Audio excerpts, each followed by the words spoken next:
안녕하십니까, 김상입니다.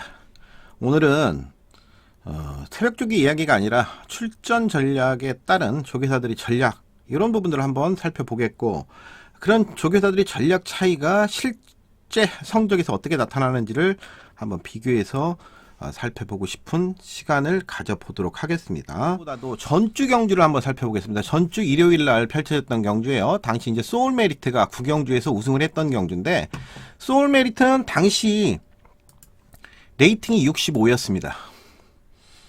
이 65의 레이팅은 핸디캡으로 오게 된다라면 최소 3등급 마필이기 때문에 58kg의 부담 중량을 부여받습니다. 보통 이제 별정으로 가도 그 정도 받을 거고, 65포인트 레이트가 꽉 차있기 때문에 최고 부담 중량, 3등급에서는 최고 부담 중량을 부여받을 수밖에 없었죠.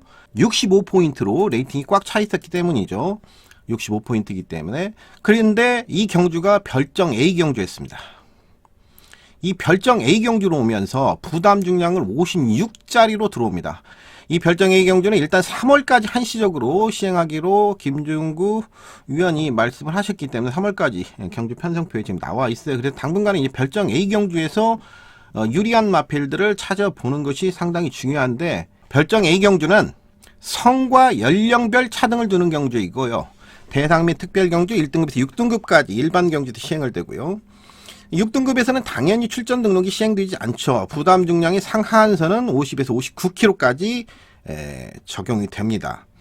성과 연령별 차등을 둔다라는 부분이 상당히 중요한 포인트인데요. 레이팅에 따른 차등이 아니라는 거예요. 성과 연령, 나이가 몇 살이냐, 안말이냐 수말이냐, 자, 요것만 가지고 따지는 경주가 바로 별정 A 경주입니다. 이 소울메리트 입장에서는 5세마였기 때문에 당시 56.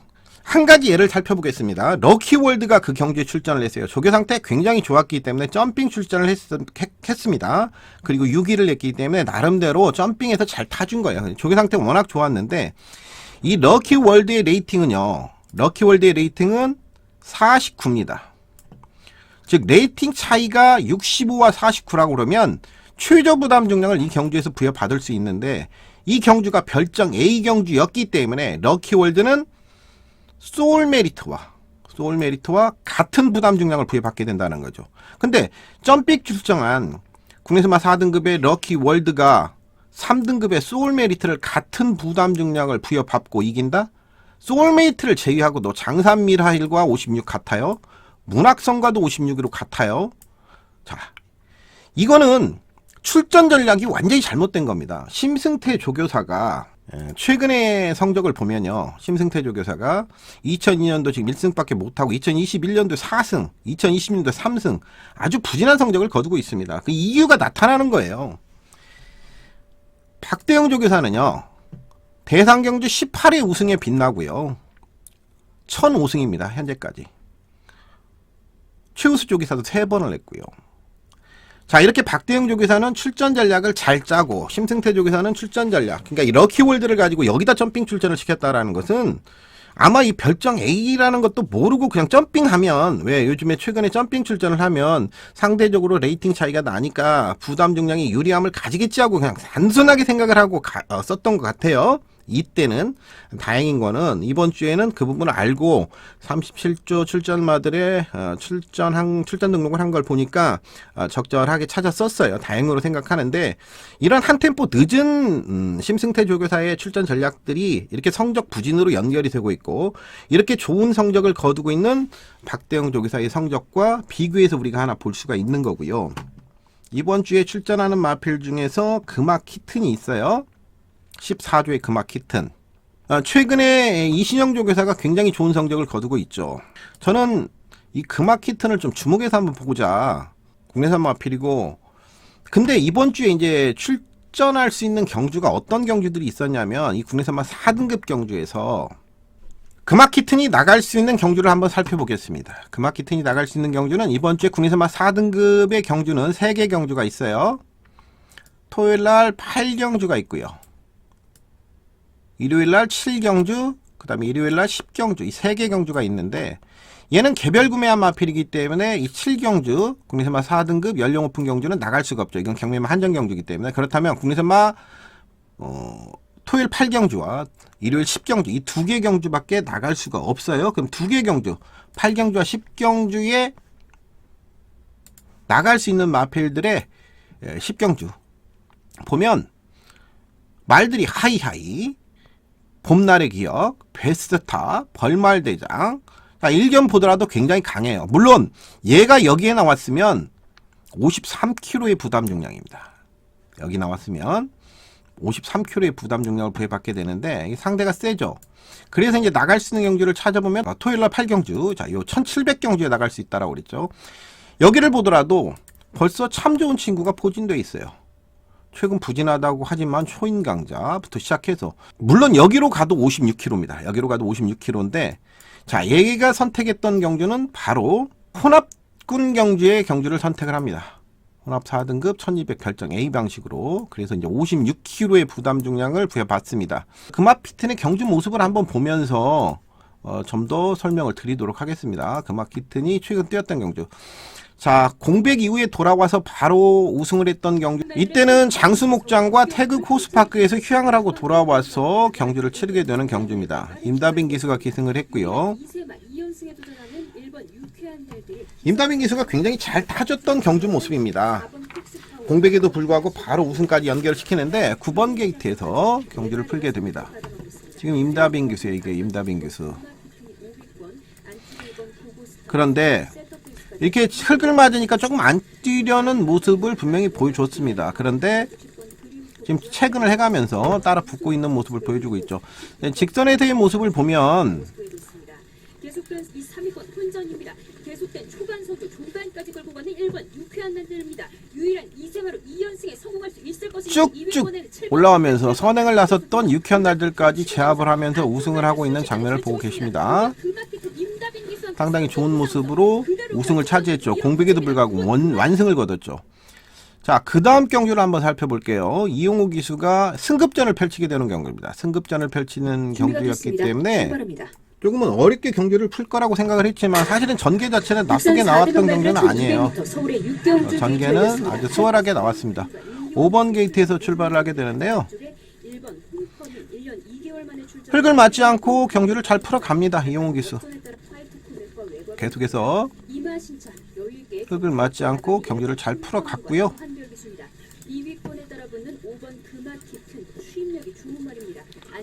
무리 없이 펼쳤습니다만은 이 경주가 승급전이다 보니까 종반 아쉬운 3위에 머무르게 말았는데 다소 아쉬움이 남는 그렇지만 승급전에서 충분한 적응력을 보여줬다라고 이렇게 볼 수 있는 상황이에요. 자, 결승선 통과 시 모습을 보면요. 이 크마키튼인데 거의 이권과는 차이가 없었어요. 자, 이 정도 모습이라면 뭐 다음 경주 승급전에서 적응을 충분히 했기 때문에 그 다음 경주에서는 좀 더 좋은 모습을 한번 보일 가능성이 있다라고 봤는데 공백을 또 가지게 되죠. 공백을 가지고 또 텀을 가지게 되고 그러니까 2개월 이상의 공백을 가지고 출전했었던 경주 10월 24일에 출전하고 그 다음 1월 16일날 전경주 모습을 보면 전경주는 너무나 실망스러운 모습을 보여주게 됩니다. 사실은.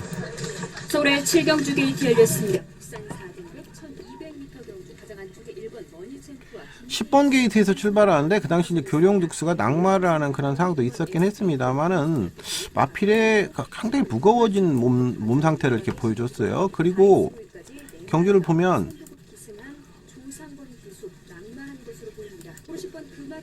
지금 이 모습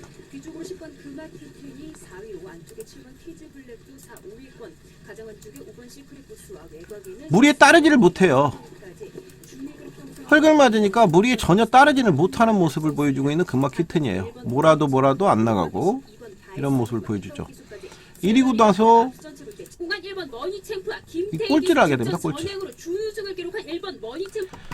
자, 이런 이제 금마키튼이 물론 질병을 보면 우전지 파행이 있었고 우전지 파행이 2번, 우한 관절염을 2번 앓았어요. 지금 조교시 모습으로는 의증으로밖에 보이지 않아요. 그래서 경주 자체에는 질병은 의증 정도로 보기 때문에 크게 문제, 가벼운 뭐 치료 정도로 봤다라고 보여지기 때문에 큰 문제는 아닌 걸로 지금 볼 수 있겠고요.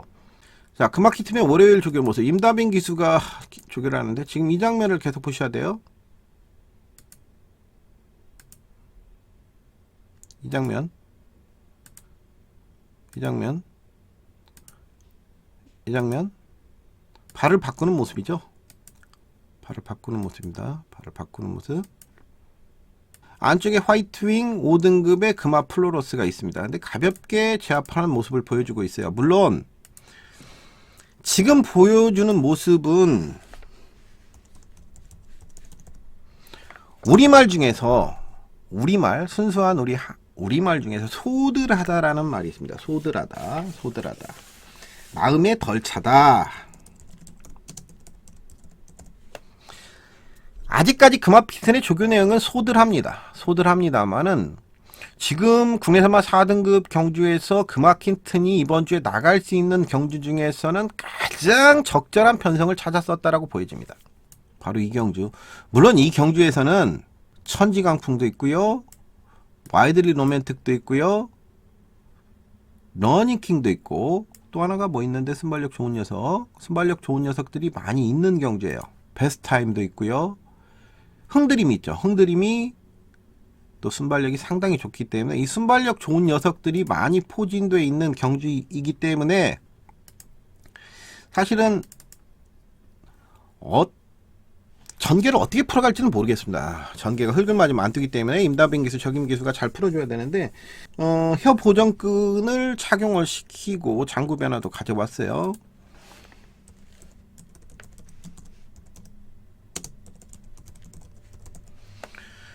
그리고 금화피튼이 나갈 수 있는 경주 중에서는 가장 적절한 편성을 찾았었다라고 보여지는데 아직 조교는 소들합니다. 마음에 덜 찹니다만은 금화피튼을 이번 주에 배당의 가치적인 측면이 있는 마필로 한번 주반부까지, 그 다음에 출마표가 나오고 게이트 조건이나 전개 조건이 맞는가까지도 살펴보면서 배당의 가치적인 측면에서 금화피튼 한번 주목해보고 싶다. 우리가 이제 주중에 할 수 있는 것, 이런 것들을 찾아보는 것이 저는 개인적으로 중요하다라고 보고 있고요. 조교사의 출마 전략이 실제 경주의 성적에 이렇게 나타나고 있는데, 최근에 이제 더 스파이커도 14조에서 강급이 되면서 레이팅이 높으니까 바로 별장 A경주에 출전을 시켜서 우승까지 연결을 했던 이신영 조교사의 출전 전략이 과연 이 금화피튼에게도 통할 수 있을지 한번 지켜보는 것도 이번 주에 재밌을 걸로 보여집니다. 금화피튼의 출마표를 기다려 보면서 주반부 수요일, 목요일, 금요일까지의 금화피튼에 아마 이제 토요 경마 출전만 하니까 금요일은 뭐 큰 조교가 없을 거고 수요일, 목요일까지 조교 내용을 좀 더 유심하게 관찰해 볼 필요가 있겠다.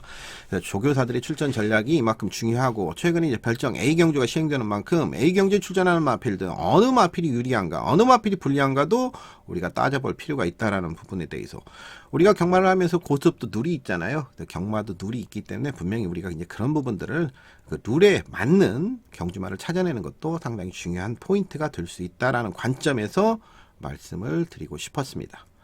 자, 김상윤이었고요. 저는 수요일 새벽 조교 관찰 후에 조교에 관해서 좀 더 조교가 좋은 말들 설명을 드리도록 하겠습니다. 다음 영상으로 만나 뵙도록 하죠. 오늘 좋은 하루 되십시오.